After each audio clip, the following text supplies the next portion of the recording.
주는 그리스도시니이다. 베드로가 고백한 그 고백이 담겨있는 그 구절을 가지고 오늘 함께 살펴보게 됩니다. 일주일 동안 이렇게 쭉 지내시면서 어떻게 깨끗하게 지내셨나요?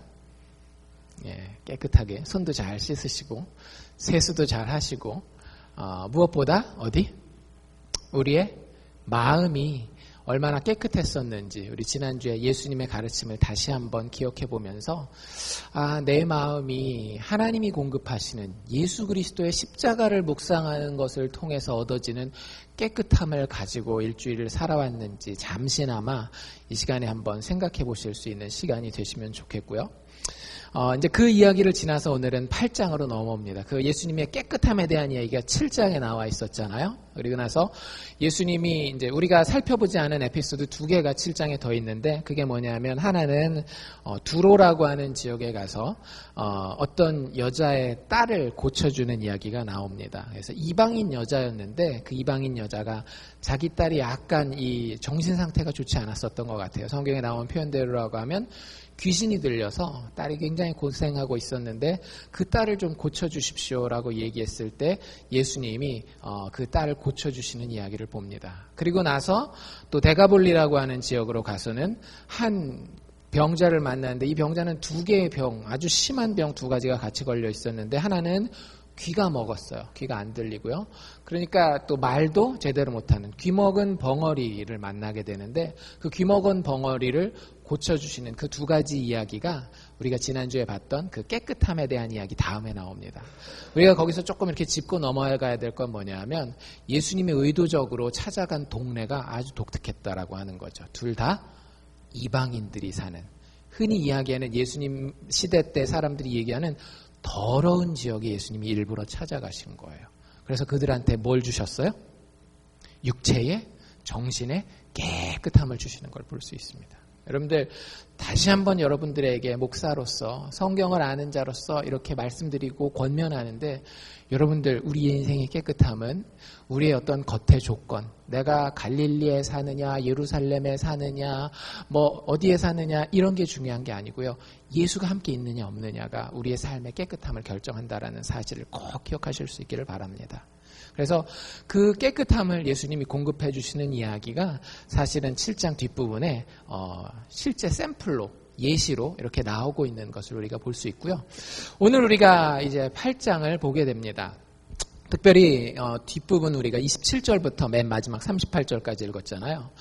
이 8장 뒷부분은 많은 사람들이 성경을 그냥 읽는 사람들도 그렇고 또 이 성경을 연구하는 학자들도 그렇고 마가복음의 산 꼭대기라고 이야기를 해요. 그러니까 마가복음의 이야기가 쫙 올라가다가 이제 예수님 죽으시는 장면에서 점점 그 무덤까지 내려가잖아요. 그래서 그걸 산으로 표현한다라고 하면 산 꼭대기가 어디냐를 따질 때 바로 여기를 이야기를 합니다. 마가복음에서 최고로 중요한 장면 중에 하나가 바로 오늘 우리가 읽은 마가복음 맨 뒷부분, 특별히 27절에서 30절까지의 말씀입니다. 그래서 이게 왜 산 꼭대기가 되냐면요. 지금 1장부터 8장까지 우리가 무슨 이야기를 봤습니까? 1장부터 8장까지 계속해서 산을 올라가면서 산 밑에 있을 때는 처음에는 경치가 많이 보여요? 적게 보여요? 적게 보여죠. 산을 올라가면 올라갈수록 어떻습니까? 더 많은 것을 보고 저게 저거였구나를 갖다가 알게 되잖아요. 그래서 산을 쭉 올라가면서 지금까지 더 많이 알게 된 게 뭐였는가 하면 예수가 누구인가에 대한 거였어요. 처음에 마가가 이야기했죠. 그렇죠? 마가복음 1장 1절을 기억나세요? 예수 그리스도 하나님의 아들의 복음의 시작이라고 하면서 예수님이 그냥 보통 사람이 아니야. 예수님은 그리스도고 하나님의 구원자이고 하나님의 아들이야 라고 이야기를 했는데 그게 말은 들었지만 우리가 경치를 산 꼭대기에 올라가서 보기 전까지는 누가 저기 올라가면 그 여러분들 피나클 꼭대기에 올라가시면 그 알칸사 강이 어디로 어떻게 구부러져 있는지 다리들이 어떻게 놓아져 있는지 다 보이잖아요. 근데 안 올라가 본 사람은 말만 들으면 강이 그렇게 좋고 강 남북으로 어떻게 집들이 다 형성돼 있고 이런 얘기를 들어도 뭔지 잘 모른단 말이죠. 그래서 그걸 보여준 게 뭐였는가 하면 지금까지 1장부터 8장까지야 이 얘기예요. 예수님이 병자를 고치시고 귀신 들린 자의 귀신을 쫓아내시고 그리고 여러 가지 가난하고 배고픈 자들의 문제를 해결해 주시고 그리고 하나님의 율법의 무슨 뜻인지를 정확하게 알려주시는 그런 장면들을 산을 올라가면서 하나씩 예수가 누구인가, 이게 마가복음의 한 가지 축이라 그랬잖아요. 그 축을 지금 보여주고 있는 겁니다. 그리고 드디어 마침내 어디에 선 거예요? 산 꼭대기에 선 거예요. 더 이상 이제 예수님에 대해서 보여줄 게 있긴 하겠지만 이 정도면 이제 충분히 마가의 입장에서는 자기 독자들에게, 자기 교회 성도들에게 보여줬습니다. 그걸 실제 본 사람들도 있고 아니면 마가의 이야기를 듣기만 한 사람들도 있겠지만 이제 마가가 예수님에 대해서 이야기하는 것은 여기 정도까지가 거의 끝이라고 보시면 돼요. 물론 뒤에 우리가 16장까지 있지만 이제는 좀 다른 방향으로 이야기가 이제 산꼭대기에서 내려가는 이야기를 우리가 보게 되어집니다. 예수님이 하나님의 아들이라고 하는데 그 하나님의 아들이 어떤 식으로 하나님의 아들인지를 보여주는지가 이제 앞으로의 이야기가 될 거예요. 우리가 생각했던 것과는 굉장히 다른 그림이 그려집니다. 그리고 오늘 우리가 읽은 27절에서 38절은 그 산 꼭대기에서 예수를 보고 난 이후에 우리에게 뭐를 이야기해주고 있는가 하면 마가복음의 또 하나 축, 한 가지 축은 제가 말씀드린 것처럼 예수가 누구인가라는 축이라고 했죠. 나머지 축이 뭐라 그랬죠? 제자도라고 하는 것, 예수를 따른다라고 하는 것이, 예수를 믿는다라고 하는 것이 도대체 무슨 뜻인지를 정확하게 설명해주고자 하는 것이 마가의 이야기인데 그 중요한 메시지가 오늘 우리가 읽은 본문에 담겨 있습니다. 과연 제자의 조건은, 그리스도인의 조건은 무엇인가? 예수의 제자 된다라고 하는 것은 무슨 의미인가? 여러분들 교회 나와 있는 사람들은 다 뭐라고 하면서 교회 나와요? 나는 예수 믿는 사람입니다 라고 교회에 나와 있잖아요. 그런데 우리의 그 그림을 어디에다가 맞춰봐야 되는 거예요? 성경에다가 맞춰봐야 되는 거예요. 때로는 아주 심한 경우에는 내가 가지고 있는 예수 믿는다라고 하는 생각 자체가 가짜일 수도 있어요. 성경에 비춰보면서 봤는데 내가 예수 믿는 게 아니었구나, 이렇게 드러날 수도 있고요. 어떤 경우에는 내가 예수 믿는 게 이런 거라고 생각했는데 너무 조금만 알고 있었구나, 그 그림이 너무 작았구나, 예수님이 이야기하신 그림이 내가 생각하는 것을 포함하긴 하지만 그보다 훨씬 더 큰 그림이구나, 이런 걸 깨닫게도 되는 거예요. 오늘 본문이 그런 도전을 우리에게 줄 수도 있다라는 생각을 가지고 한번 열린 마음으로 우리가 예수님의 말씀을 들어보실 수 있기를 바랍니다. 맨 앞부분에 27절에서 30절은 사실은 저희가 한 몇 달 전에 베드로에 대한 설교를 했을 때 봤던 부분이에요. 그때는 마태복음의 버전을 봤거든요. 기억나세요? 가이사랴 빌립보라고 하는 동네로 이렇게 갈릴리에서 더 북쪽으로 쭉 올라가는 데거든요. 가이사랴 빌립보라고 하는 데에 예수님이 제자들만 데리고 이렇게 올라가십니다. 그리고 나서 그 여러 마을을 다니시면서 그 노중에라는 표현이 있는데 길가에라는 뜻이에요. 이게 굉장히 의미가 있습니다. 여기서 길이라고 하는 게 한자로 표현하면 뭐예요? 도죠. 예수님과 제자들이 함께 길을 걸어가고 있어요. 그림으로 뭘 보여주는 거예요? 제자들의 길, 즉 제자 도에 대해서 이야기하고자 하는 걸 예수님이 아주 분명히 그림으로도 보여주고 있는 겁니다. 그렇게 가이사랴 빌립보 지역의 여러 마을을 다니시는 그 도중에, 그 노중에서 예수님이 제자들에게 물어보죠. 우리가 잘 알고 있는 질문입니다. 뭐라고 물어봐요? 내가 누구게라고 물어봅니다. 근데 두 번에 걸쳐서 물어봐요. 첫 번째는 뭐라고 물어보는가 하면 27절 맨 뒤에 나온 것처럼 사람들이 나를 누구라고 하더냐라고 물어봐요. 우리가 답을 알고 있죠. 세 가지 정도 예가 있는데 하나는 세례 요한이 죽었어요. 이미 죽었어요. 우리가 아까 앞에서 봤습니다. 세례 요한이 죽었는데 그 죽은 세례 요한을 하나님이 기적적으로 살리셔서 그 기적의 능력을 행하는 하나님의 어떤 선지자 같은 그런 사람이라고 어떤 사람들은 이야기를 한대요. 또 다른 사람들은 뭐라고 이야기를 한대요? 엘리야라고 이야기한대요. 엘리야는 누구예요? 구약 성경의 가장 위대한 선지자고 또 그는 죽음을 보지 않고 하나님이 불병거를 태워서 직접 하늘로 데리고 올라간 위대한 선지자 중에 가장 위대한 선지자입니다. 그리고 그에 대한 약속이 어떤 약속이 있었는가 하면 하나님이 이 땅에 다시 오실 때에 엘리야 선지자를 미리 보내겠다 이런 말이 있었어요. 그래서 그런 거에 근거해서 야 이제 드디어 하나님의 나라가 다 될 때가 됐나? 그래서 하나님이 약속하신 엘리야가 이 예수라는 사람을 통해서 온 것인가? 이렇게 생각하는 사람들이 있었다라고 하는 거죠. 그 다음에 또 다른 생각들은 잘 정확하게는 모르겠지만 많은 하나님의 위대한 선지자들 중에 하나가 아닐까. 왜냐하면 하나님에 대해서 너무 잘 가르치는 그런 모습을 보니까 선지자 중에 하나가 아닐까라고 사람들이 했던 이야기들을 대답하고 있죠. 그랬을 때 예수님이 두 번째 질문합니다. 우리가 잘 알고 있죠? 뭐가 바뀌어요? 앞에 주어가 바뀌어요. 그 첫 번째 질문의 주어는 누구였어요? 사람들이. 근데 진짜 중요한 질문은 사람들이 예수에 대해서 뭐라고 얘기하느냐는 중요하지 않아요. 제가 그때도 말씀드렸지만 목사가 여러분들 앞에서 예수님이 이런 사람입니다 라고 얘기하는 것도 여러분들 남편이 여러분들 아내가 예수는 이런 사람입니다 라고 얘기하는 것도 사실은 하나님과 여러분의 관계에서는 아무 중요도가 없습니다. 정말로 중요한 건 내가 내 심장에 손을 얹고 예수는 이런 분입니다. 나에게 라고 이야기하는 것이 진짜 하나님 앞에 필요한 고백이에요. 그걸 예수님이 요구하고 계시다라고 하는 거죠. 너희는 나를 누구라고 하느냐. 그때 딱 앞서서 대답했던 사람이 누구라고요? 베드로라고요. 베드로가 주는 그리스도시니이다. 굉장히 의미 있는 대답이고 정답이에요. 더 이상 뭐를 덧붙이지도 않아도 되는 아주 신학적으로 100% 맞는 답입니다. 물론 그런 대답을 했다라고 해서 베드로가 앞으로 계속 완전하지는 않아요. 자기도 다 모르고 앞으로 더 신앙적으로 발전해야 되는 게 있지만 이 지금 마가복음의 이야기에서 예수가 누군지에 대해서 산꼭대기에서 정확하게 모든 예수의 삶을 보여주었으니까 8장까지 보여주고 나서 그거에 대해서 스냅 픽처 있죠. 사진을 한 장 딱 찍어서 남겨놓은 것이 바로 이것입니다. 예수는 그리스도이다. 우리한테는 별 감이 없어요. 예수가 그리스도래. 그 종교적인 용어잖아요. 다른 데서는 안 쓰는 용어잖아요. 그리스도. 그리스도가 혹시 여러분들 무슨 뜻인지 알고 계시나요?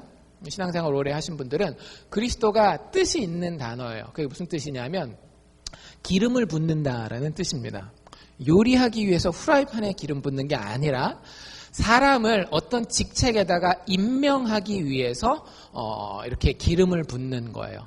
구약 성경에 여러 직분이 이 기름을 부어서 이렇게 임명받는 직분이었는데 한 3가지 정도가 있는데 그 중에서 지금 메시아 혹은 그리스도라고 하는 그리스도나 메시아는 여러분들 똑같은 말입니다. 히브리 말로 하면 메시아, 그리스 말로 하면은 그리스도인데 그 기름 붓는 직분 중에 제일 중요한 직분이 뭐냐면 왕이에요. 그래서 여러분들 다윗 왕 기억나시죠? 다윗을 왕으로 세울 때에 사무엘이 찾아가서 자기 그 7형을 제껴놓고 따로 다윗을 찾아가지고 제일 먼저 한 일이 뭐예요? 그 위에다가 기름을 붓고 있잖아요. 그래서 지금 특별히 이 이스라엘이 1세기를 살아가면서 늘 기다리고 그리스도가 우리의 삶에 와야 되는데 우리의 역사 가운데 와야 되는데 했을 때는 왕을 기다리는 겁니다. 지금 내가 살고 있는 이 시대가 사는 것 같지 않은 시대예요. 그런데 이 시대를 완전히 뒤집어 엎어서 사는 것 같은 시대로 만들어주는 내 인생이 너무나 찌들고 힘든데 내 이 인생을 뒤집어서 완전히 기쁨으로 충만한 인생으로 만들어줄 그 왕을 그리스도라고 이야기하고 기다리고 부르고 있었던 겁니다. 하나님에 의해 선택받은 기름 부은 왕.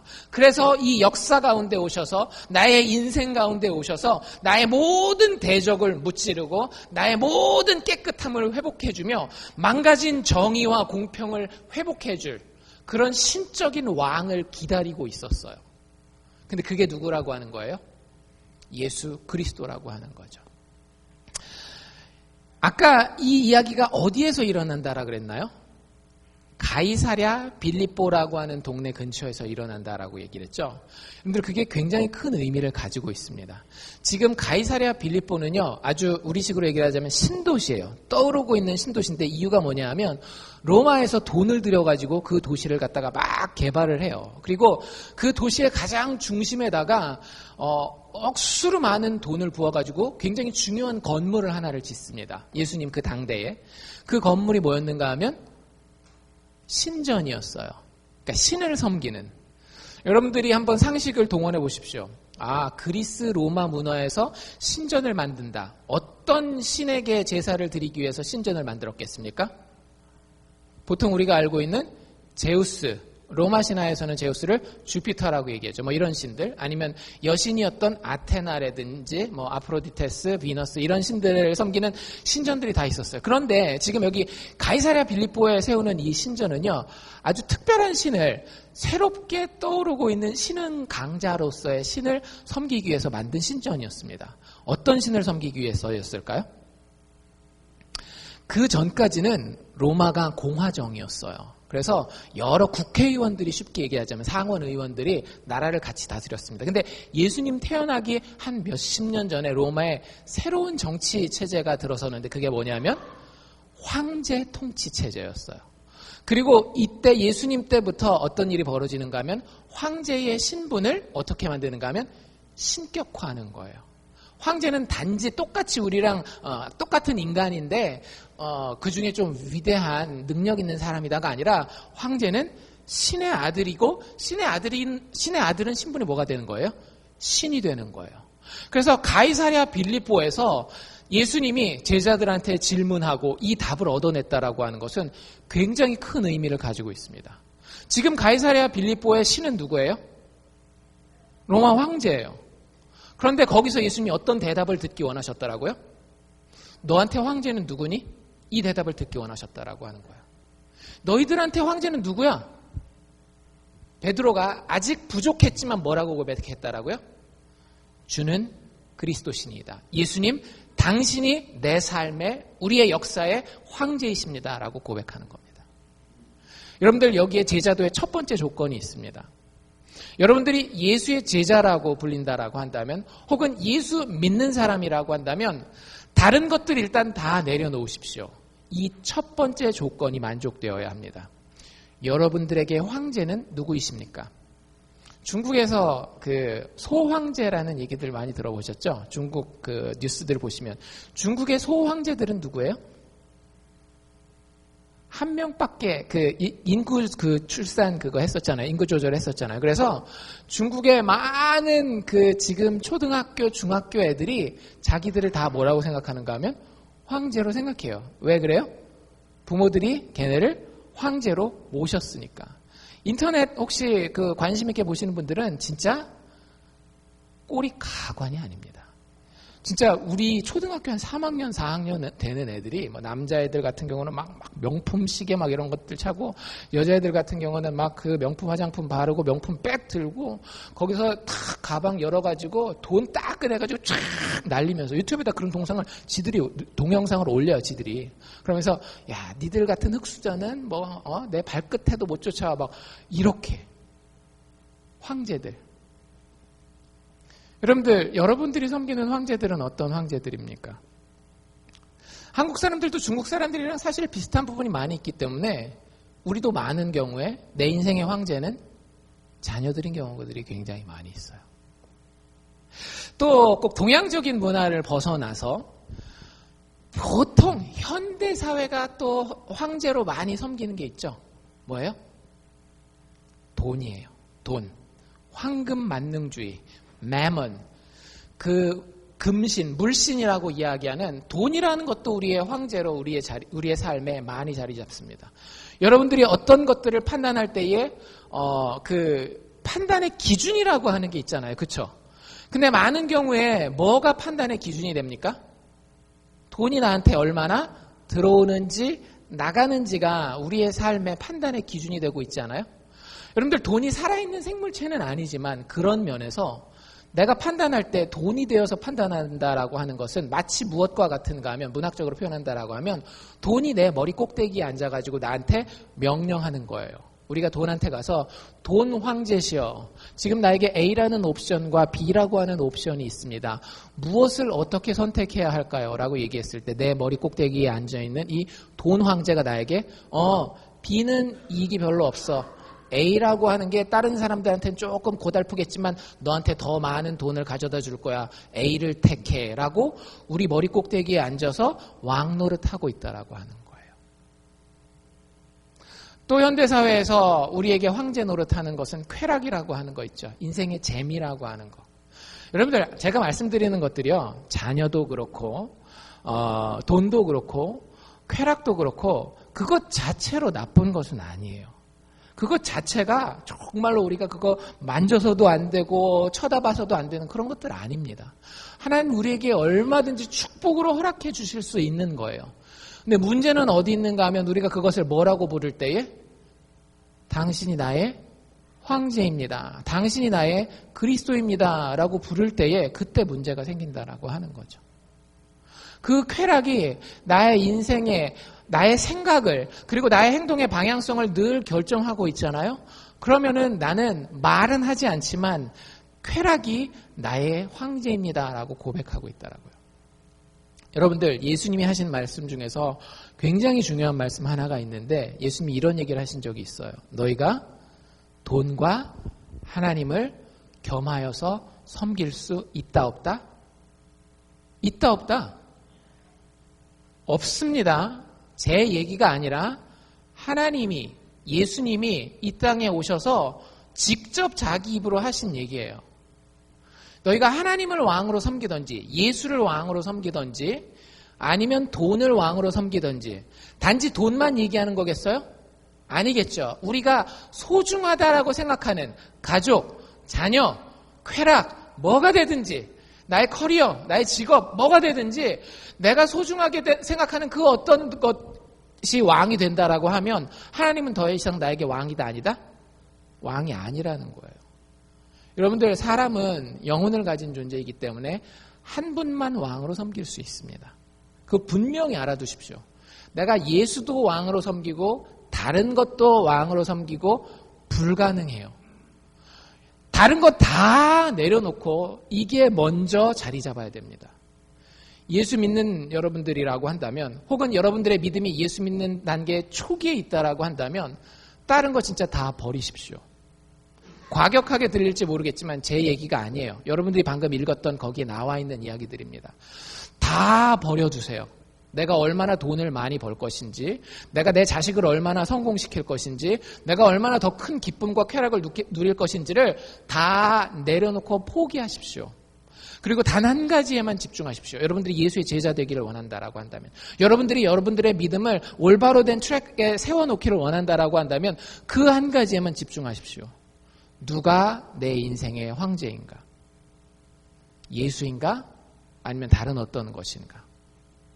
제자가 되는 유일한 길은요, 제자가 되는 첫 번째 조건은요, 예수가 나의 진짜 왕이다라고 하는 것이 나한테 이해가 되고요, 믿어지는 거예요. 이걸 이해시키기 위해서 지금까지 저희가 7장까지 이야기들을 쫙 봤습니다. 궁금하시면 집에 가서 다시 한번 훑어보세요. 역사상 예수라는 사람이 분명히 존재했습니다. 여러분들 저에게 이걸 증명하기를 원하시면 개인적으로 오십시오. 제가 역사상 예수라는 사람이 존재했다라는 거 여러분들에게 증명해 드릴 수 있습니다. 그리고 그분이 이런 기적들을 행했어요. 이것도 역사상 증명이 됩니다. 그게 속임수였는지 마법이었는지는 모르겠지만 예수를 앞에 놓고 예수를 경험했었던 사람들이 실제 병자가 일어나는 것을 봤고 실제 귀신 들렸었던 것 같은 사람들이 제정신으로 돌아오는 것을 봤다라고 하는 건 역사적으로 기록되어 있는 사실들이에요. 예수 믿는 사람들이 하는 얘기가 아니라 역사를 연구하는 이 1세기를 연구하는 사람들이 예수의 문제를 짚고 내려갈 때에 이건 역사상 있었던 이야기입니다. 그게 사기였는지 거짓말이었는지 사람들의 착각이었는지는 모르겠지만 분명히 병자가 있었는데 병자가 낫는 현상, 그리고 정신병 든 것 같은 귀신 들린 사람들이 있었는데 제정신으로 돌아오는 것들, 이런 것들이 있었어요. 그리고 그것을 기록한 것이 1장부터 7장까지의 이야기들이라고요. 그럼 여러분들 그 예수를 여러분들의 마음 가운데다가 한번 놓고 묵상해 보시라고 하는 거예요. 정말로 그분이 내 인생의 황제인지, 그것이 이해가 되는지, 그리고 그것이 믿어지는지를 확인하십시오. 여러분들, 내가 예수의 삶의 모습을 찬찬히 들어보고 성경을 보니까 정말 예수가 역사의 황제일 뿐만 아니라 내 인생의 황제라고 하는 사실이 이해가 되고 믿어집니다. 예스라고 여기에 대답할 수 있어야 비로소 여러분들은 진짜 크리스찬으로서의 첫 걸음을 뛴 겁니다. 교회를 왔다 갔다 했다라고 여러분들 크리스찬 되는 게 절대 아니에요. 제가 여러분들한테 요즘에는 조금 덜 강조하지만 또 언제 되면 한 번 더 강조할 겁니다. 성찬식에 참여할 때에 여러분들의 믿음이 정말로 예수 그리스도 중심인 믿음인지, 예수를 믿는 믿음인지 살피시고, 그리고 그 살과 피에 참여하십시오. 그게 아니라고 한다면 장난으로 성찬식에 혹은 종교적인 예식으로 성찬식에 참여하지 말라라고 하는 이유가 바로 그것입니다. 예수 믿는다라고 하는 건, 예수의 제자가 된다라고 하는 것은 예수가 누구인지가 이해가 되고 예수가 누구인지가 완전히 믿어지는 이 단계를 첫 번째 관문을 넘어야 그가 내 인생의 역사의 황제라는 것이 정말로 심장으로 동의가 되어야 거기서 예수 믿는 첫걸음이 시작될 수 있다라고 하는 거예요. 여러분들 중요하게 생각하십시오. 예수를 믿는다라고 확고하게 믿는 분들도 다시 한번 나의 이 부분이 얼마나 확고한지 혹은 녹이 슬어 있지 않은지를 자꾸 살피시기를 바랍니다. 왜? 제자됨의 첫걸음. 아니 걸음이라 그러면 이미 걷고 지나간 것처럼 생각할지 모르겠으니까 바닥 기초공사이기 때문에. 여러분들 바닥 기초공사가 없으면 혹은 기초가 녹슬고 쓰러지기 시작하면 어떻게 돼요? 집 전체가 다 무너질 위기에 겪게 된단 말이죠. 이게 첫 번째 제자의 조건입니다. 예수가 누구인지에 대해 제대로 이해하고 믿는 것. 두 번째 제자의 조건은 무엇인가 하면 그 다음에 나오는 이야기입니다. 예수님한테 이제 베드로가 그렇게 대답하고 난 이후에 예수님이 아무한테도 얘기하지 말라 30절에 이야기하고요. 31절에 이런 이야기를 하십니다. 제자들이 이 이야기를 듣고 학을 띄어요. 도대체 뭔 얘기를 하셨길래? 예수님 이렇게 얘기하십니다. 인자는 누굴 얘기를 하는 거예요? 예수님이 자기를 가리키는 표현이 몇 가지가 있거든요. 그중에 굉장히 선호하는 그 표현입니다. 예수님이 자기 자신을 가리킬 때 인자가 쉽게 얘기하면 사람의 아들이라는 뜻이에요. 사람 인자의 아들자를 써서 사람의 아들이라는 뜻입니다. 사람의 아들, 내가 많은 고난을 받고 장로들과 대제사장들과 서기관들에게 버림받아 죽임을 당하고 사흘 만에 살아나야 할 것이다. 지금까지 1장에서 7장까지는 이런 걸 예수님이 가르쳤어요? 안 가르쳤어요? 안 가르쳤습니다. 우리가 그걸 어디서 할 수 있는가 하면 31절 뒷부분에 보면 이렇게 돼야 할 것을 비로소 저희에게 가르치셨다. 이런 말이 나와 있거든요. 그러니까 지금까지는 그런 얘기를 안 했어요. 그러니까 제자들이 예수님 따라다니면서 이렇게 생각한 거예요. 예수님이 그리스도라고 하는 거는 점점 그림이 선명해집니다. 예수는 그리스도야, 예수는 그리스도야. 우리의 모든 대적을 이기시고 우리의 모든 더러움을 깨끗하게 바꿔줄 것이고 세상의 모든 불의와 이런 것들을 다 공평과 정의로 바꿔줄 것이야. 이런 생각을 하면서 예수가 그리스도라는 것은 알았는데 그 그리스도에 대한 그림을 자기의 경험과 자기의 상상력으로 그려가는 거예요. 가장 대표적인 예가 이제 뒤에 10장에 넘어가면 누구 얘기가 나오는가 하면 야고보와 요한이라고 하는 사람의 이야기가 나옵니다. 이 둘은 아버지가 같아요. 다른 말로 이 둘이 형제예요. 아버지의 이름은 세베대였는데 엄마가 이 야고보와 요한을 데리고 예수님을 개인적으로 쫓아옵니다. 찾아와요. 아마 바리바리 싸가지고 오셨겠죠. 멀리서 오셨으니까. 바리바리 현찰도 챙기셨는지 모르겠어요. 바리바리 챙겨가지고 예수님한테 와가지고 다른 제자들 몰래 이 자기 아들 둘, 야고보와 요한만 데리고 예수님을 만납니다. 그리고 뭐라고 부탁해요? 예수님, 우린 비밀을 알고 있죠? 그 비밀이 뭐예요? 당신이 그리스도시잖아요. 당신이 황제가 될 것을 알고 있어요. 그러면 우리나라식으로 얘기를 하면 황제 옆에 누가 있어요? 영의정, 우의정, 좌의정 있잖아요. 오른팔, 왼팔 필요하시죠? Guess what? 누구를 시켜야 될까요, 예수님? 잘 생각해 보세요. 이 떡 한 조각 먹어보시고 잘 생각해 보세요. 누구 오른팔? 누구 왼팔? 그들이 요구했던 건 뭐예요? 당신이 아버지의 영광으로 왕좌에 오르실 때에 오른쪽 왼쪽에 우리 아들을 한 명씩 놔주시면 참 좋겠습니다. 라고 이야기를 해요. 예수가 그리스도인 건 알아요, 몰라요? 알아요. 그런데 그 그리스도에 대한 그림을 어떻게 그리고 있어요? 본인들의 경험과 본인들의 상상력을 가지고 채우고 있는 거예요. 예수님 그거 알고 계셨을까요? 모르고 계셨을까요? 알고 계셨어요. 그래서 제자도에 대한 설명을 할 때 지금까지 설명하지 않던 이 가르침으로 제자들에게 가르치고 계신 것입니다. 많은 고난을 받아야 하고 사람들에게 버림받아서 죽임을 당할 것이다. 그리고 맨 마지막에 사흘 만에 다시 살아날 것이다. 근데 제자들이 멘붕이 오셨어요. 예수님 몇 가지 얘기했어요? 4가지를 얘기했거든요. 고난받고 버림받고 죽임당하고 사흘 만에 다시 살아난다. 4가지를 얘기를 했는데 멘붕이 오는 바람에 뭘 못 들었어요? 이 4번째 걸 못 들으신 거예요. 예수님이 얘기를 하는데 갑자기 고난을 많이, 실제 많이라는 단어가 들어있어요. 원문에 보면.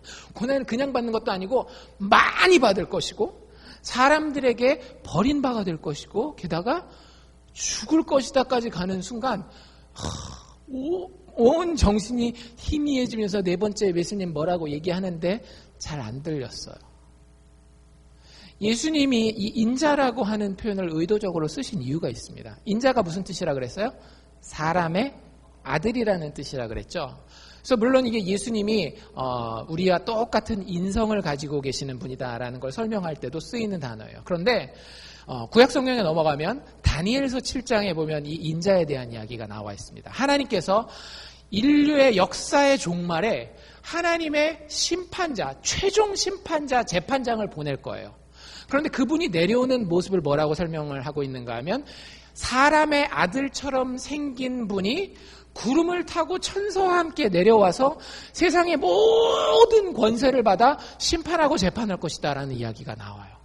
그래서 그 다니엘서를 알고 있는 모든 이스라엘 백성들은 인자라는 말을 들으면 메시아, 그리스도, 그리고 번뜩하면서 우리의 모든 대적들을 이길 영광의 왕으로 생각하고 있는 거예요. 그런데 그 단어를 어디다 쓰고 있더라고요? 고난받고 굴욕당하고 죽는 그 자리에다가 인자라는 단어를 예수님이 의도적으로 쓰고 있다라고 하는 겁니다. 여러분들은 어떻게 생각하십니까? 여러분들은 예수를 왕으로 모시고 산다라고 했을 때에 예수가 어떤 일을 해주시기를 바라고 계십니까? 굉장히 영광스러운 일을 나에게 해주기를 바라시지 않으세요? 마치 세베대의 어머니가 자기 아들들을 위해서 이 왕 예수가 굉장히 영광스러운 일을 좀 해주셨으면 부탁했던 것처럼 우리도 예수 믿으면서 예수가 왕인 건 아는데 우리의 삶에 와서 고난이 아닌 편안함으로, 굴욕이 아닌 영광으로, 죽음이 아닌 생명으로 내 삶 가운데에 역사해 주시기를 바라요. 그런데 그분이 정말로 역사의 현장에 오셔서 로마의 압제 가운데 그렇게 힘들어하고 하는 어려워하고 있는 이스라엘 백성들 앞에서 자기 자신을 메시아, 구원자, 황제라고 소개하면서 자기가 할 일에 대해서 뭐라고 이야기하고 있더라고요? 내가 많은 고난을 받을 것이고 사람들에게 버림받을 것이며 결국에는 죽임을 당할 것이다 라고 이야기를 하는 거예요. 다른 건 다 받아들일 수 있어요.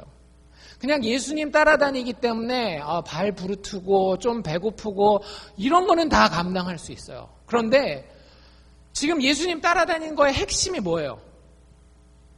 새로운 나라가 시작될 거예요. 새로운 통치가 시작될 거라고 하는 거죠. 그러니까 지금 당장 조금 겪는 어려움을 겪을만 해요. 왜? 결국엔 누가 왕이 될 것이기 때문에. 예수가 왕이 될 것이기 때문에. 한 가지 절대 일어나면 안 되는 일이 있습니다. 어떤 일이에요? 예수님이 얘기하신 이 이야기. 이것만은 일어나면 안 되는 거예요. 여러분들 인생 가운데에 예수가 여러분들의 삶에 찾아오셔서 여러분들을 설득했어요. 내가 네 인생의 황제야 라고 여러분들을 설득했어요. 그런데 예수가 여러분들에게 어느 날 진짜 청천벽력과 같이 이렇게 얘기를 하십니다. 근데 난 죽을 거야. 무슨 쓸데가 있고 무슨 소용이 있습니까? 아무리 귀신을 고치고 아무리 병자를 낫게 하고 기적을 베풀 수 있는 능력이 있어도 죽어버린다라고 한다면 나한테 아무 소용이 없는 거예요. 그건 우리가 인생을 바라보는 방식입니다. 그건 사람들이 역사를 써가는 방식이에요. 여러분들 뒤에 보면 이제 제자도에서 좀 더 설명할 때 생명에 대한 이야기를 하죠. 목숨에 대한 이야기를 이제 조금 이따가 하게 됩니다. 근데 여러분들 도대체 목숨이 붙어 있다라는 게 무슨 뜻입니까? 우리가 살아간다라고 하는 게 도대체 무슨 의미입니까? 어떻게 해야 정말로 생명이 생명다워질 수 있을까요? 특별히 다른 사람은 잘 모르겠고 내가 하나님 앞에 정말로 생명이 풍성한 존재가 어떻게 하면 될 수 있을까요? 여기서 한 가지 여러분들이 꼭 알고 넘어가야 되는 게 있습니다. 저를 포함해서 우리 교회 가장 뛰어난 분들, 가장 능력 있는 분들, 가장 똑똑한 분들 다 하나의 예외도 없이 다 죄인이라고 하는 사실을 알고 일단 넘어가셔야 돼요. 여러분들 우리는 완전한 존재다 아니다? 우리는 완전한 존재가 아니에요. 내가 누군가를 정말로 사랑한다라고 해도 어느 순간 보면 그 사람에게 깊은 상처를 주고 있는 게 우리고요. 내가 정말로 모든 힘을 다하여서 나의 사랑하고 아끼는 사람을 보호하고 싶어도 때로는 나의 능력이 거기에 미치지 못해서 그 사람이, 그 아이가 그 고난을 그대로 당하고 거기에 그것에 의해서 너무너무 힘들어하는 것을 도와줄 수 없는 그런 환경 가운데 처하는 게 우리예요. 그걸 성경적인 용어로 죄인이라고 이야기를 합니다. 우린 다 죄인이에요. 그런데 죄인이 하나님의 참된 생명에 나아가게 되는 유일한 방법은 무엇인가 하면 바로 이 예수의 방법이에요. 만약에 예수가 세베대의 아들들이 생각했던 것처럼 그 야고보와 요한의 어머니가 생각했던 것처럼 잘난 놈들을 데리고 그들이 가진 기술과 그들이 가진 재능을 사용해서 왕국을 세워가는 그런 분이 우리의 예수님이었다라고 한다면 여러분들 우리는 그 왕국에 들어가지 못하거나 그 왕국에 들어가더라도 저 변두리에서 빌빌빌빌 거릴 수밖에 없는 죄인들입니다. 제가 딴 얘기 굉장히 허공을 잡는 얘기하는 것 같으니까 우리 알아듣기 쉬운 얘기로 할게요. 여러분들 인간이라는 존재가 가장 하찮을 때, 가장 능력이 없을 때가 언제예요? 인간이라는 존재가 가장 하찮고 별 볼 일 없을 때. 지금? 그럼 굉장히 인생을 힘들게 살고 계시는 거고요. 인생이 가장 하찮고 보잘것없는 때가 언제냐면요. 엄마 뱃속에서 응애하고 나온 때예요. 그러지 않나요? 무슨 능력이 있어요? 연필을 제대로 잡나요? 뭐 산수 계산을 할 수 있어서 여러분들 가게다 데려놓고 캐셔를 시킬 수 있나요? 심지어는 지가 벌떡 일어나가지고 걸어다니나 다닐 수나 있나요? 아무것도 못하는 약자, 부족한 모습이 인간이 갓 태어났을 때의 모습입니다. 근데 여러분들 어때요? 10년이 지나고 20년이 지나고 30년이 지나고 40년, 50년, 60년, 70년 되니까 나름대로 머리에 든 것도 생기고 판단력도 가지게 되고 내 삶만 돌보는 것이 아니라 다른 사람들의 삶도 돌볼 수 있기까지 여러분들 강해지시지 않으셨나요? 그 강해진 거거든요. 그리고 정말 더 풍성한 생명을 가지게 된 거예요. 그런 것들이 사람이 뭔가를 배우고 뭔가를 더 할 수 있다라고 하는 게 그게 더 풍성한 생명을 가지는 거거든요. 우리에게 태어났을 때는 사실 태어났을 때가 죽음에서 가장 가깝습니다. 지금의 의학이 발달돼서 그렇지만 옛날에는 갓 태어나서 죽은 아이들이 얼마나 많아요. 지금도 아프리카에 보면 아프리카에 구호물자 보낼 때 보면 모자 만들어서 보내는 거 아세요? 이 유대인들 쓰는 이런 모자들 있잖아요. 요거 이렇게 보내요. 이게 왜 그런가 하면 태어나서 체온이 어느 정도 유지가 되지 않으면 애들이 금방금방 죽어나가는 거예요. 근데 아프리카에서 그거 할 여유가 어디 있어요? 부모도 자기 입에다가 풀칠하기 바쁜데. 그러니까 그냥 두면 막 죽어나가는 거예요. 죽음과 그렇게 가깝다라는 거죠. 그래서 여기 있는 사람들이 털실로 짜가지고 요만한 천으로 만든 모자 만들어서 이렇게 덮어주면 그거 조금 더 생명이 연장된다라고요. 그러니까 그렇게 죽음과 가까운 연약하고 그 부족한 존재가 인간 처음 태어났을 때라고 하는 거죠. 근데 지금 우리의 모습은 아직 부족하긴 하지만 그거에 비해서는 훨씬 더 죽음으로부터 멀리 떨어져서 생명을 나름대로 누리면서 살고 있지 않느냐라고 하는 거죠. 어떻게 우리가 그런 존재가 됐어요? 어떻게? 태어났는데 옆에 딱 보니까 와, 마법의 알약이 하나 있었던 거예요. 그거 하나씩 꿀떡 집어삼키고서 여러분들 다 이렇게 생명이 풍성한 사람들이 다 되셨나요? 아니죠. 어떻게 이렇게 생명이 풍성하게 되셨는지 모르세요? 누구 때문에? 여러분들의 능력 있는 부모 때문에 우리가 이렇게 능력 있는 생명에 가까운 사람이 된 거예요. 우리 부모는 별로 능력이 없는데요. 저한테 별로 보태준 것도 없고, 제 전세 살 때 한 푼 보태주신 게 없어서 제가 힘들었습니다. 오랫동안 월세 살다가 이제 간신히 미국엔 또 전세가 없으니까. 근데 어쨌든, 여러분들의 부모가 얼마나 돈을 많이 가졌느냐, 적게 가졌느냐의 문제가 아니라는 거 아시죠? 제가 무슨 말 하려는지 아시죠? 여러분들이 정말로 그 체온조차도 유지하지 못할 때에 누가 여러분들을 안아주셨어요? 품어주셨어요? 여러분들 어머니가 여러분들 품어주셨어요? 안아주셨어요? 여러분들이 밖에 나가서 농사 짓지 못하고 음식 벌어오거나 돈을 벌어오지 못할 때 누가 나가서 열심히 일하고 왔어요? 여러분들의 아버지가, 물론 어머니도 하지만 한국 문화 같은 경우는 많은 경우 아버지들이 나가서 지금도 열심히 아버지들 참 일하고 있지 않나요?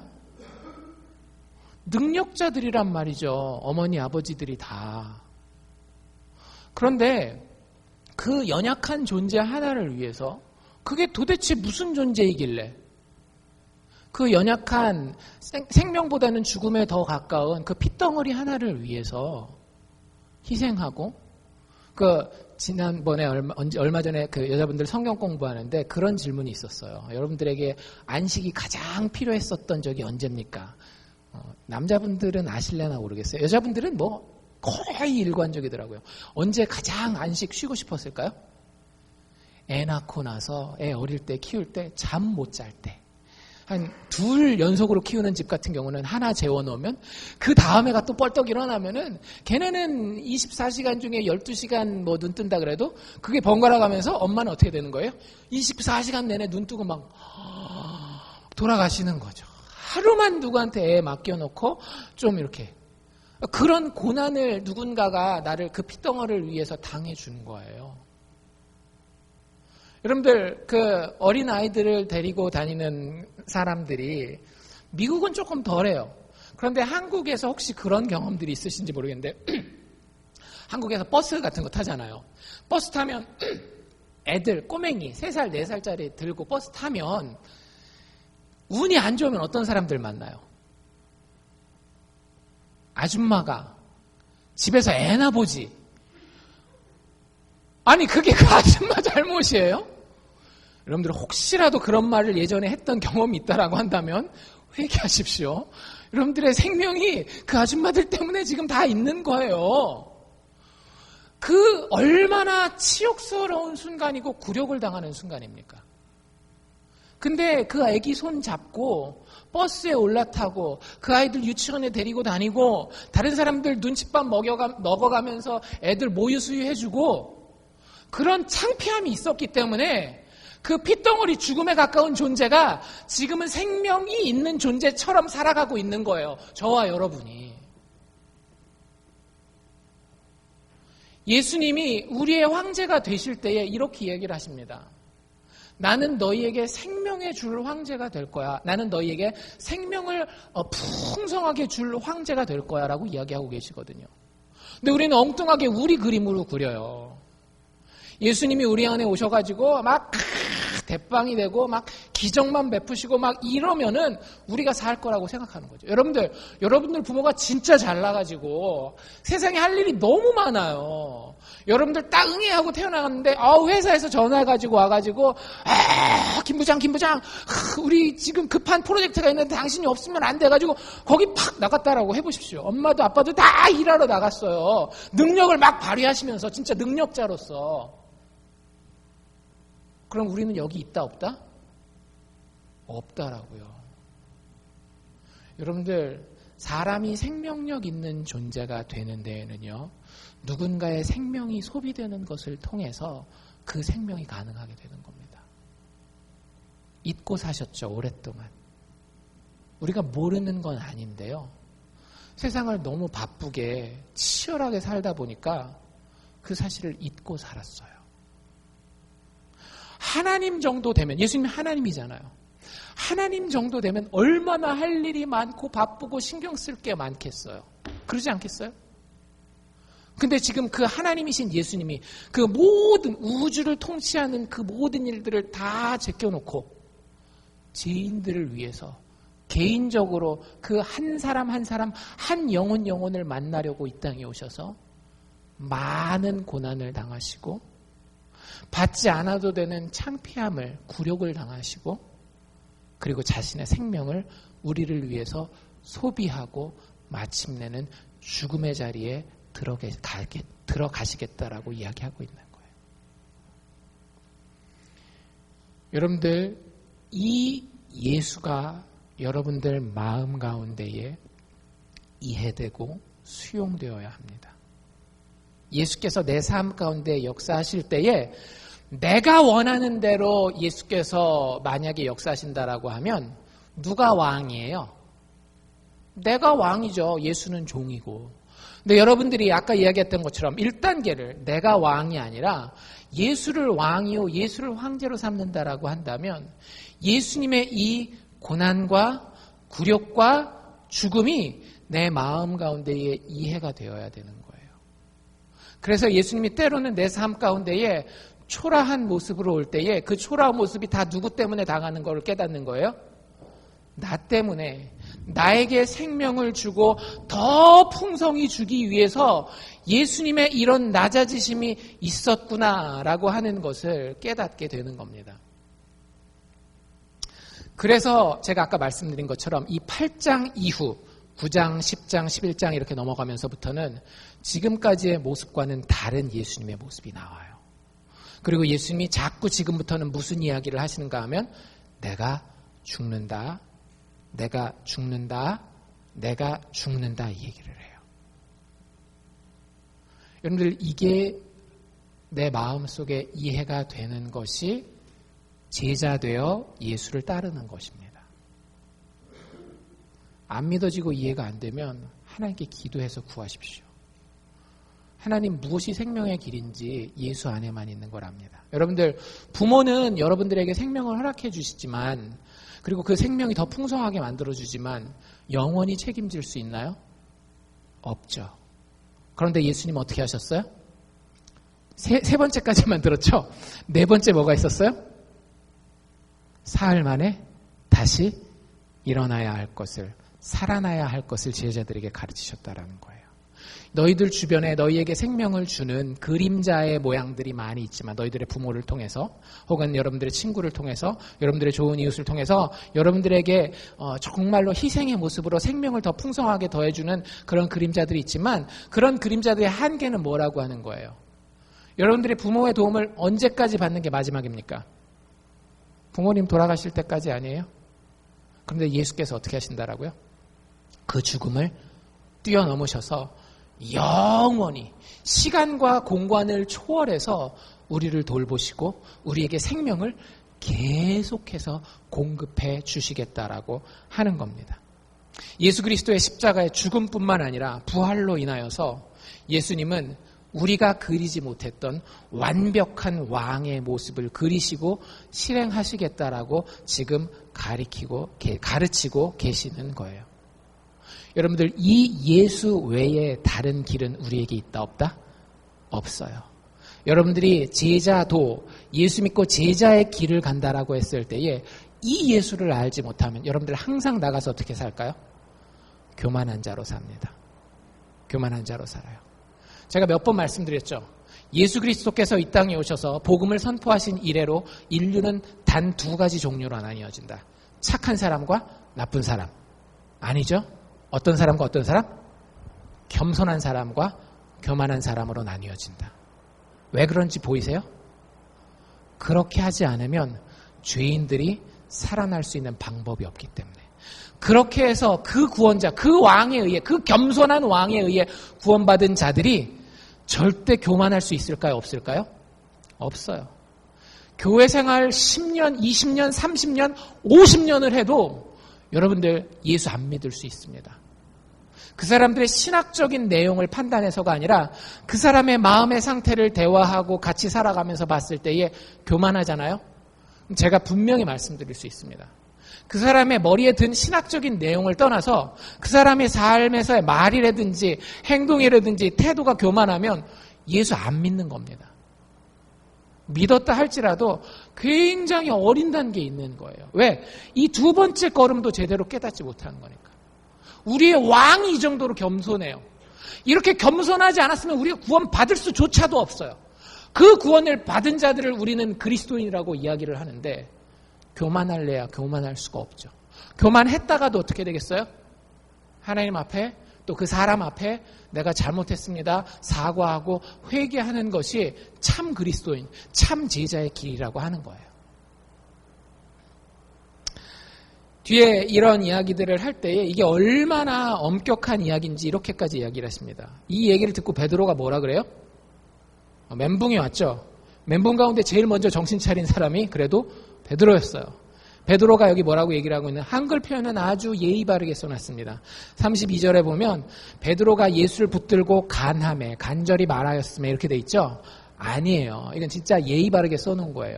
실제 그 헬라어 단어는 뭐랑 똑같은가 하면 33절에 보면 예수님이 베드로를 어떻게 했대요? 베드로를 꾸짖었다라 그랬죠. 그 단어가 바로 똑같이 베드로가 쓴 단어입니다. 베드로가 예수님을 어떻게 한 거예요? 꾸짖고 있는 거예요. 이 단어가 어디에도 쓰는가 하면 예수님이 귀신들 만나서 귀신들 내쫓을 때 쓰는 말도 이 표현입니다. 꾸짖는다는 이 헬라어 표현. 누가 누구한테 하고 있다고요, 근데? 지금 베드로가 예수님을 꾸짖고 있는 거예요. 여러분들, 이게 인간의 무지함이요. 이게 인간의 마음의 완악함입니다. 베드로 손가락질 하는 데서 우리가 끝나면 절대 안 돼요. 우리가 매일 매순간을 살아가면서 누구 같을 수 있어요? 이 베드로 같을 수 있어요. 예수 꾸짖으면서 예수 왜 당신 내 인생에서 그딴 식으로 일하십니까? 당신이 그딴 식으로 일하시면 안 되죠. 당신이 나의 구원자라면서요. 당신이 나의 왕이라면서요. 그럼 이렇게 일해야 되는 거 아니에요? 당신 그렇게 일하시면 안 돼요. 예수를 꾸짖으면서 우리가 얼마든지 살 수 있다라고 하는 거예요. 예수님 그거에 대해서 뭐라고 얘기하시고 계시다라고요? 사단아 물러가라. 사단이 누구죠? 그냥 마귀도 아니고 마귀 중에서 대장이에요. 이유가 아주 단순합니다. 베드로가 사단이기 때문에 베드로가 마귀가 샥 변정한 그 스파이였어요? 아니죠. 그냥 베드로는 베드로예요. 근데 왜 베드로를 사단이라고 불러요? 뒤에 이유가 나와 있죠. 베드로가 뭘 생각했기 때문에? 사람의 것을 생각했기 때문에. 뭘 생각하지 아니하고? 하나님의 것을 생각하지 아니하고. 여러분들이 나가서 일터에서 일을 할 때에, 자녀를 양육할 때에, 남편과 아내 사이에 부부관계를 가질 때에, 친구들을 만날 때에, 교회 소그룹으로 만날 때에, 믿지 않는 사람들을 만날 때에 우리는 두 가지 옵션이 있습니다. 하나는 사람이 생각하는 대로 생각해서 그 관계들을 가지는 거예요. 또 하나는 뭐겠어요? 하나님이 생각하는 대로 생각해서 그 관계들을 가지는 겁니다. 만약에 여러분들이 인간의 생각을 가지고 자녀를 양육한다. 그럼 예수님이 여러분들을 뭐라고 꾸짖겠어요? 사단아 물러가라. 여러분들이 사업을 할 때에, 여러분들이 일터에 나가서 인간의 생각만 해요. 여러분들이 인간의 생각이 비합리적인 생각이라고 생각하시면 안 됩니다. 바보 같은 생각이라고 생각하시면 안 됩니다. 인간의 생각이라고 하는 건 가장 합리적이고 가장 똑똑한 판단이에요. 근데 그거 가지고 여러분들의 일을 감당해요. 예수님 뭐라고 말씀하시겠어요? 사단아 물러가라. 우리가 예수 안 믿는다라고 하면 이거 아무 별로 신경 안 쓰셔도 돼요. 근데 여러분들 인생에서 예수가 가장 귀중한 사람이라고 한다면, 여러분들 인생에 예수가 나의 정말로 유일한 황제라고 한다면 이 말에 대해서 굉장히 마음 아프고 심각하게 생각해야 됩니다. 내가 하나님의 것을 생각하지 아니하고 사람의 것을 생각하여서 이렇게 일하고 이렇게 인간관계를 가진다라고 하면 예수께서 나에게 사단이라고 부를 수 있겠구나. 예수님이 그리고 나서 제자들에게 더 교훈을 이어갑니다. 제자도의 마지막 부분인데요. 34절부터 보면 무리와 제자들을 한꺼번에 불러서 이렇게 말씀하시죠.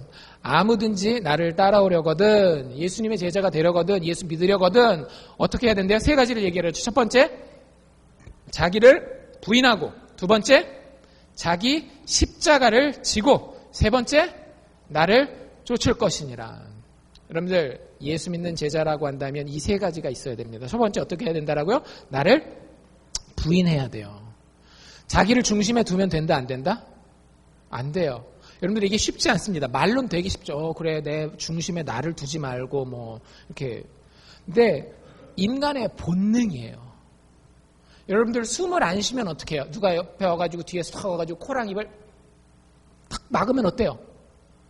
죽을 것 같고 막 답답하죠? 여러분들 인생에서 여러분들 스스로가 여러분들을 인생의 중심에다가 두지 않으면 우리 영혼에서 일어나는, 우리 옛사람에서 일어나는 현상이 그것과 똑같아요. 중심에 있는 나를 옆으로 싹 빼는 순간 내 속에 있는 옛사람은 막 죽을 것 같아요. 답답해가지고 미치겠어요. 그게 우리예요. 목사도 내숭 떨 거 없습니다. 사실 똑같아요. 목사 인간이 옛사람의 모습이 다 그래요. 근데 예수 제자 된다라고 하는 건 그걸 어떻게 하는 거예요? 참아내는 거예요. 훈련하는 거예요. 제자의 길이라고 그랬죠. 제자의 길은요, 걸어 가는 겁니다. 전진이 있고 후진이 있고 어느 정도 진척이 있는지가 있어요. 그건 무슨 얘기예요? 조금 더 이 일을 잘 감당하는 사람이 있고 조금 덜 감당하는 사람이 있대. 어쨌든 계속해서 우리가 앞으로 나가야 된다라고 하는 거예요. 여러분들이 어디에서 무슨 역할을 지금 맡고 계시던지 간에, 그게 아버지건 어머니건 뭐 무슨 일이건 어떤 직분이건 상관없이 자꾸 그 중심에서 나를 빼내는 그런 훈련을 좀 하십시오. 자기를 부인하고, 그 다음 어떻게 하라 그랬어요? 자기 십자가를 지고. 이게 되게 독특한 단어예요. 우리는 예수님 얘기 나오니까 당연히 십자가 나오리라고 했죠. 여러분들 지금까지 십자가라는 단어가 마가복음에 한 번이라도 나왔을까요? 안 나왔을까요? 한 번도 안 나왔어요. 이 뒤로 예수님이 진짜로 십자가에 못 박히시기 전까지 십자가라는 단어가 또다시, 그 15장이거든요. 15장이라는 그 15장까지 가는 동안에 이 십자가라는 단어가 또다시 나올까요? 안 나올까요? 한 번도 안 나와요. 예수님이 십자가에 못 박히는 걸 제외하고는 유일하게 여기 제자가 어떻게 살아야 되는지에 이 단어가 나와요. 근데 지금 이 이야기를 듣는 베드로라든지 이 12제자들이나 그 갈릴리 지역에 살았던 사람들한테는 이 십자가라는 단어가 고생한다라고 했을 때에 그렇게 많이 쓰는 단어가 사실은 아니었어요. 왜냐하면 유대적인 배경에서 고난당하고 어려움당하고 핍박당하면 뭐를 항상 생각했겠어요? 우리 율법을 아시는 분들은 돌로 던지고 뭐 이런 거잖아요. 공동체에서 하고. 이 십자가는 뭘 얘기를 하는 건가 하면 로마 군대의 압제를 얘기를 하는 거예요. 십자가가 로마 사람들에 의해서 정말로 참 처절하게 여겨졌거든요. 그래서 이 유대인들은 십자가 얘기를 들으면 굉장히 겁을 내고 벌벌벌 떠는, 잘 쓰지도 않고 잘 들어보지도 않는 그런 말이에요. 그 단어를 예수님이 의도적으로 가지고 오고 있다라고 하는 거죠. 여러분들 물어봅시다. 예수 믿는 거 쉬운 길이게요? 어려운 길이게요? 예수 믿는 거 어려운 길입니다. 예수님이 여러분들에게 요구하는 것들이 있어요. 그것이 마치 무엇과 같다? 십자가와 같다라고 하는 거예요. 어떤 친구에게는 야, 너 게임 되게 좋아하지? 게임 끊어. 우리 어른들은 아무렇지도 않게 생각하죠. 애들한테는 그게 진짜 죽을 것 같은 거예요. 근데 어린아이를 예수님 부르실 때에 야, 게임 끊어.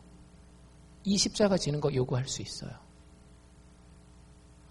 여러분들이 뭐라고 생각하시던지 간에 아주 큰 희생을 치러야 제자의 길은 갈 수 있는 경우가 대부분입니다. 십자가 없는 길은 제자의 길이 아니에요. 여기 뭐라 그랬나요? 자기 십자가를 질 수도 있고 안 질 수도 있고? 아니에요. 제자의 길은 단 한 가지 길입니다. 어떤 길? 십자가를 지는 길이에요. 각자 개인마다 어떤 십자가일지는 달라요. 근데 그게 쉬울 거다 어려울 거다? 되게 어려울 거예요. 어떤 사람한테는 그게 주일 성수하는 걸 수도 있어요. 어떤 사람한테는 되게 쉽지만 어떤 사람한테는 주일 성수하는 게 되게 어려울 수도 있거든요. 어떤 사람한테는 인터넷 하는 게 그게 십자가일 수 있어요. 너무 어려워. 인터넷 안 하고 하루를 지나면은 막 미칠 것 같아요. 어떤 사람은 입이 걸어가지고 욕을 한마디 안 하면 하루가 지나가지를 않아요. 안 했더니 막 너무 답답해요. 말을 많이 하긴 했는데 안 한 것 같고 막 속에서 막 불이 나고 막 이럴 수 있어요. 근데 그 어려운 걸 예수님은 제자들에게 요구하겠다라고 하는 거예요. 할 수도 있고 안 할 수도 있다가 아니라 요구하겠다라고요. 그게 제자의 길이라고 하는 겁니다. 마지막에 뭐라 그래요? 예수를 좇으라. 나를 좇으라라고 이야기를 합니다. 이유가 있어요. 여러분들 다른 거 바라보면은요, 다른 것은 우리에게 생명을 주고 능력을 주는 것 같지만 아까 제가 설명드렸죠. 다른 길들은 우리에게 생명을 풍성히 주지 않습니다. 잘 생각해 보세요. 그게 사람이 됐건 물질이 되었건 쾌락이 되었건 여러분들에게 생명을 주는 것 같은 것들이 결국에는 여러분들의 생명을 앗아갑니다. 점점 여러분들의 인생을 피폐하게 만들고요. 어렵게 만들어요. 여러분들 제자의 길은요, 힘든 길입니다. 하지만 동시에 생명을 주는 길이라고 하는 거예요. 예수님이 다 보이지 않더라도 나만 보고 쫓아와. 난 너에게 생명을 줄 수 있는 능력이 있어. 내가 그거에 얼마나 진지한지 알아? 그것을 위해서라면 내가 많은 고난도 감당할 거야. 너희의 그 생명을 위해서라면 내가 당하지 않아도 되는 수치와 굴욕까지도 당할 거야. 너희의 그 생명을 위해서라고 한다면 내가 죽음까지도 감당할 거야. 그리고도 너희의 마음이 불안해? 그러면 내가 죽음을 이기고 다시 살아날 거야. 나에게 생명이 있어. 나만 쫓아와. 어렵지만 생명 주는 길이 제자의 길이라고 하는 것을 깨닫고 다짐하고 쫓아가고 넘어지면 다시 일어나는 그 길이 제자의 길이라고 하는 겁니다. 여러분들은 어떤 제자로서의 길을 지금까지 걸어오셨습니까? 어떤 제자의 길을 꿈꾸고 그림 그리면서 살고 계십니까? 성경은 분명합니다. 우리가 우리 스스로를 부인하고 자기 스스로의 십자가를 지며 오직 예수만을 쫓아가는 것이 참 제자의, 예수 믿는 사람들의 길이라고. 여러분들 스스로에게 물어보십시오. 예수가 정말 나의 왕이신가? 그리고 참 생명 주시는 분인 줄 알고 그분만 따라갈 각오가 되어 있는가? 이 질문들에 예라고 대답하실 수 있는 우리 사랑의 교회 성도님들 다 되시기를 주의 이름으로 축원합니다. 기도합시다.